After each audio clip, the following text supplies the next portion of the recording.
was to come, the Almighty make love and earth, amen. Yeah, so we had a good time. We first walked for like miles, and then we went to somewhere called Newark Priory. Um, Now, this, according to what I learned, on Wikipedia, it was built in the 12th century. It was built right after, based upon Augustine's call to build more churches. It's a giant abbey, right? Obviously it's called a priory because that's what they would have called these giant monasteries, and it was just covered, aligned with stones. Because obviously back in the day, they didn't make buildings the same way that normal people do nowadays. You get me? Uh, so yeah, I mean, what was really good about it was the scene and the sights, right? So when, for example, I have a HP laptop, right? And when I open up the laptop, it gives me images of the day. There's an image of the day that Bing gives, and one of the images of the day was Newark Priory, but this was quite a while back. And I remember seeing that. I was like, "Wow, I want to see that place." And so we weren't far from it, so I was like, "I might as well." So the kind of pictures I have on my phone, you can only get if you are actively walking through Newark Priory.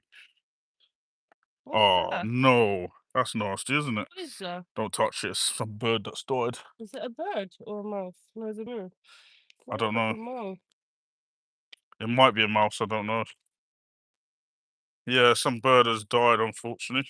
But hey ho, we live more, we live again. Yeah, I mean, I'm joking. I am joking. That's very rude. I mean, yeah, somebody must have stepped on it or something. Yeah, what was I going to say? Yeah, we've had a good time out here. Really, just traversing the land. I've enjoyed it. The Lord has been so gracious to us. Uh, we've had good meals. I'm still hungry though. But yeah, we've had good meals. I got a bit drunk yesterday off the old side. And that's where me and Side are not friends. Also, me and Whiskey are not friends. Right? Me and Big Aaron, we had a few of the old Bell's whiskey when he was around at the property. Uh, so yeah, but he is properly into that stuff, which I am not. I'm not into Bell's whiskey, but I mean, yeah, I should have a few. In fact, I might get back into it. No, you're not. I'm joking. Uh, I'm joking. no, in Spain you drank cider, but it was 3%, and it was two of them, right? Yeah, yeah, it Yeah, but was. you were like, Yeah, I'm a lightweight man. that's why we deleted the lives from yesterday. Were awful. They were, yeah, they were awful. To be fair, they were definitely awful. Oh man, you see, this is the issue, man. But if man gets too drunk, that's what happens. So I've got to be careful. I've got to regulate because I'm not a drinker. Uh, for those who are drinkers, like two alka pop ciders ain't gonna do nothing. You know what I mean? That's not even what men drink. But for me, it does so. So it's weird.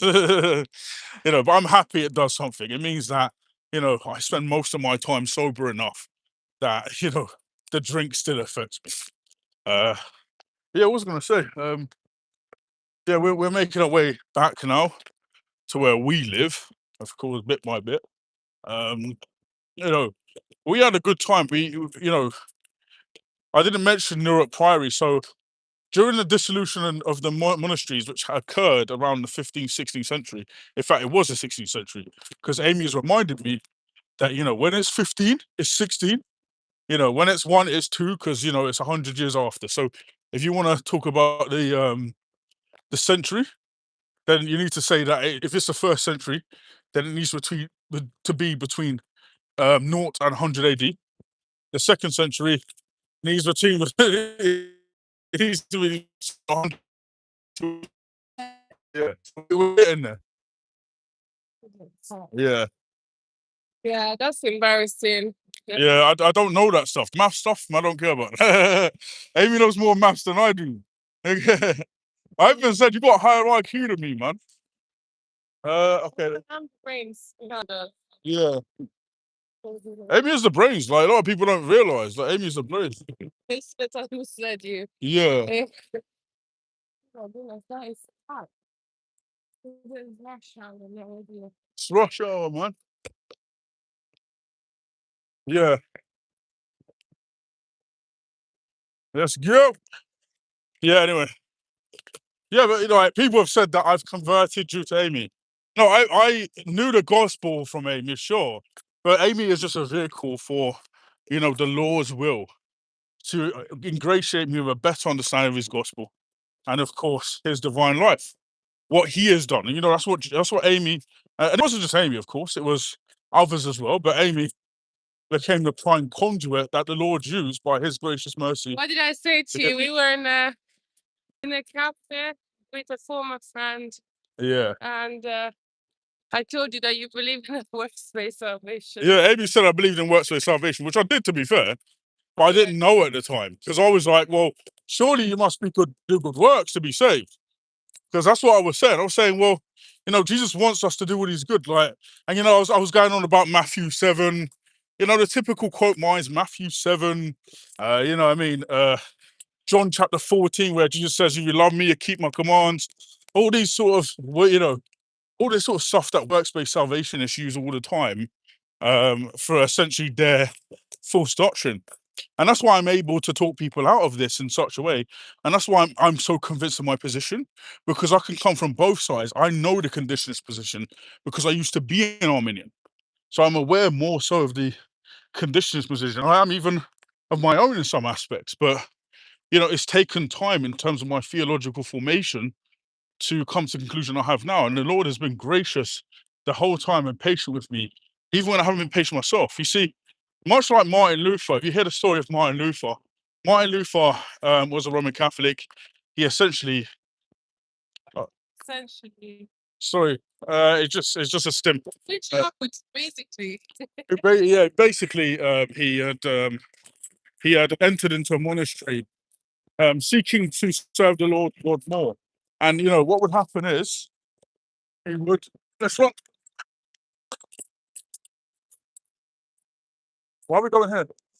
See what the hell? I think we should. Yeah, basically he had run of a monastery and he had become a tutor. And during this time, he would lacerate himself, lash himself, because he feared his salvation at every single moment.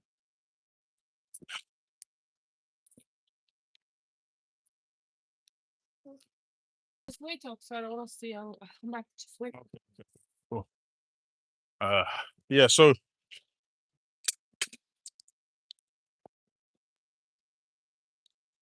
yeah, but more on Ryan a bit. So yeah, essentially, you know,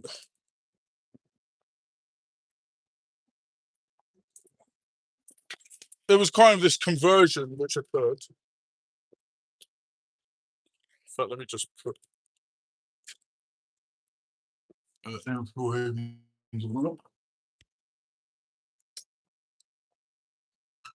Okay, I think she's doing. What are you doing?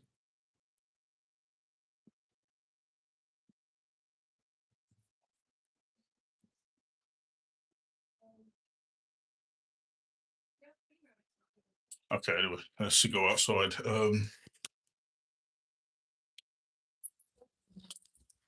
Yeah, so yeah, long story short, you know, so sort of like Martin Luther essentially had this epiphany where he was on a horse and he was struck by God, and he was in the process of thinking, well, you know, I keep lacerating myself. He even famously washed a whole staircase with a toothbrush, bit by bit, because he wanted to chasten himself further for God.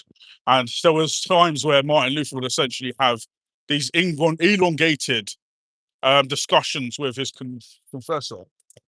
Eat this quick peanuts. Okay. Sit there. Okay. There were times where you have these elongated discussions with the person who's confessing to, because obviously Roman Catholics confess to priests, right? And you know, obviously he would sit there for hours, you know, basically giving his sins, because for him the essential belief was that if you do not keep up these good works, you're not saved. And that was kind of like for me, right? I struggled early on in my walk as of course a young Christian, um, especially as a young man in general. As as a young man in general, I struggled with, of course, passions. I struggled with various things as well, and I was like, well, you know, it's God punishing me. Why is this still a part of me? Um, and you know, I remember one time, just like Martin Luther, I went to confess to my priest at the time, who was an Anglican, Free Anglican Church. That's where I was baptized. His name was Mark, actually, brilliant guy. But I mean, shame about the homosexuality. But I mean, yeah, I remember I I preached to him, and I was crying. I was just sitting there crying. I was saying, you know, I keep falling. I keep doing this over and over again, and I don't get any peace. I don't know why. Like, why can't I just be, more chaste, more Christ? Like, that's what I want to be. And I just, I was in tears, and he was like, look, these things are bad, but they don't separate us from God, and all that stuff. But I wasn't really told exactly what's being saved meant. I still had no idea. I would go to listen to sermons where he would speak about C.S. Lewis and stuff like that, but I never heard. A minute. Can you hold this, please? Because I've got this in mind. I never really heard the gospel. Nobody ever come to me and said, "Oh, John, you were saved by faith alone. You're not saved by your works or how hard you try to get into heaven." You know, and so that really, when it came to Amy and me now, we were evangelizing, but at that time I was inquiring Eastern Orthodoxy. But I still had an issue internally. I had an issue with the icons. I was like, well, God is not saying anything about this yet, so I don't know. But I couldn't meld the idea of icons being in the church with God. But I was like, oh, maybe it's just images. That's it. I reasoned this stuff in my mind, but internally I felt uneasy. I also felt as if those churches were dead. And this is what I felt during that time. There was one time where I went into my Eastern Orthodox church at the time, and I burnt incense to Mary. And I gave £1. You know, now it wasn't towards Mary; it was just in general. But and I thought in my heart it was in general. But after that, I was inquiring and looking. I was like, no, sorry, can't accept the Eastern Orthodox Church as being true.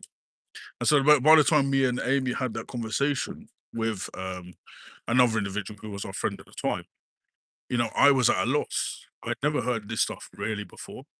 Um, but, you know, I wasn't averse to it. I was like, well, it makes sense. I just thought, well, maybe it's a free ticket to heaven. But that's what it is. It's a free ticket to heaven. And I didn't realize that at the time. You understand? I didn't realize any of that stuff at the time. I was being told by those around me, the Roman Catholics and Eastern Orthodox, so yeah, you've got to go confession, you've got to do this. God is not pleased with this. It was all about me working for my salvation. And so then it wasn't a relationship, it was basically a career ship. It was me working towards the goal of getting something. And so then there is no relationship, there is no real friendship of Christ, there's no love here. And so then, my salvation for me was predicated upon how great I was, not how great he is. And it was only when, Christ really opened me up to his gospel. And it took time. Like, let me tell you, like, for the last 3 years, I've been a born again Christian. For the last 3 years. Um, I've been a Christian quote for 6 years, but the first three was me really discovering what Christianity is. And obviously for the Lord, I've been a Christian before the foundation of the world, in the sense that he always believed I would, or he always knew, not believed, God doesn't believe, he always knew that I would be saved. He always knew that. God knows who I am. He has known me from the foundation of the world, and now I know him. So, in essence, when I say I've been a Christian for 3 years, when I say I've been a Christian for 6 years, it's been free. It's been free. No, you've been a no, But no, no, John. I disagree. The thing is, let me tell you something. go ahead. Is that people can be born You again? have to wipe your mouth as well. Okay. Mm. People can be born again and don't understand the But what gospel. I've given you your ones. And so I believe that John was born again, as he said he was 6 years ago, but he didn't understand the gospel properly. Don't break down. Oh my goodness. It's embarrassing. And it's the same for me. I've been born again for 10 years or more before I understood gospel. So sometimes it's not clear. People could mark and avoid us when we've done something wrong, because the Bible says in Matthew 18, that if you warn a person once, twice, the third time, you can treat him as a pagan. But we truly don't know where someone's heart is at, because it can take years, and we're still always learning. Yeah. You're gonna eat your food first. Yeah, it's a process of sanctification. That's what it is. Yeah, it's a sanctification process. I think the concern that I have is when there is no progress whatsoever with people. Like I know a person that's been going to Speaker's Corner for more than a decade, and he believes in Arminianism, and he doesn't believe in the Catholic and Eastern Orthodox Church, but yet he doesn't want to call them out. He has issues with this kind of debates being held, and has issues with us and what we do, and he's continuing to stand with heretics, and his position hasn't changed for many years.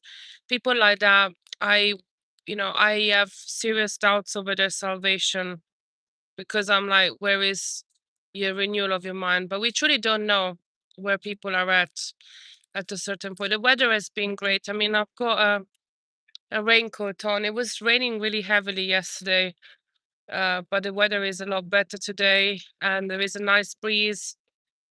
And I swam in the pond, so I'm very grateful for that. Um, yeah, exactly, jellyfish. And I responded to you, by the way. You were born again and didn't understand the gospel too. Yeah, I know. Look, I know there are people at different places. By the way, I responded to you about Ryan. You suggested, why don't you jump on the live and speak to him? Thing is, John, as our Church Redeem Remnant, has been blocked because one of Ryan's mods has blocked John. And so, and he told him that, and if Ryan was honest, I mean, he could still get around to responding. Sometimes people can take a while to respond. It's annoying. But it seems to me like he doesn't want to engage, he doesn't want to address. And, I said to John, if you went to a building and let's say it was a palace and the guards didn't let you in, and then you wrote to the king, let's say you said, look, I went there, your guards let me in. I want to speak to you. And you send a pigeon with a letter and you send a messenger, and the king still doesn't want to engage with you. You wouldn't go into the palace disguised as someone else to still try to engage the king, right? And I see it as that way, that Ryan doesn't want to engage.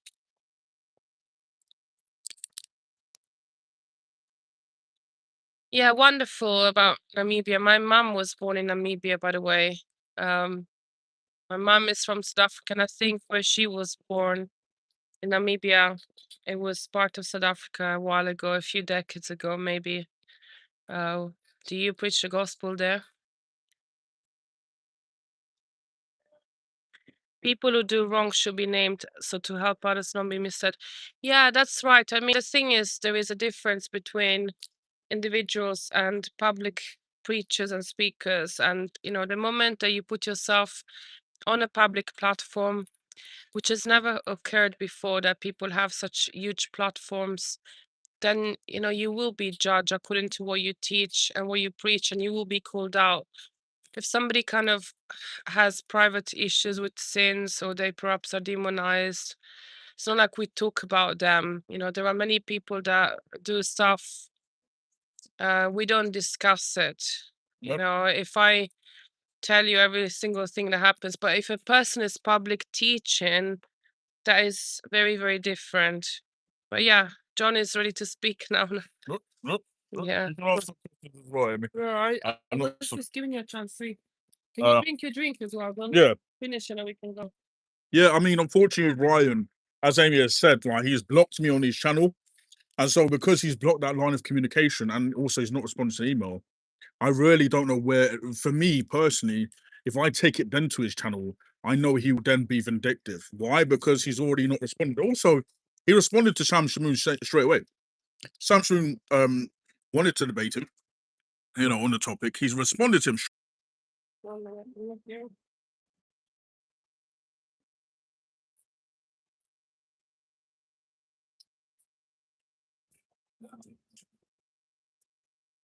Hey, President Donald J. Trump is in there. That's good to see, man. That's good to see, man. How's the country going? How's the country going, Trump? Yeah, how's the country going? Okay. So Jimmy says, why do Jews hate Jesus? I think it is a curse. I think there is a blind spot. I mean, in Isaiah, and even in the New Testament, oh man, sorry,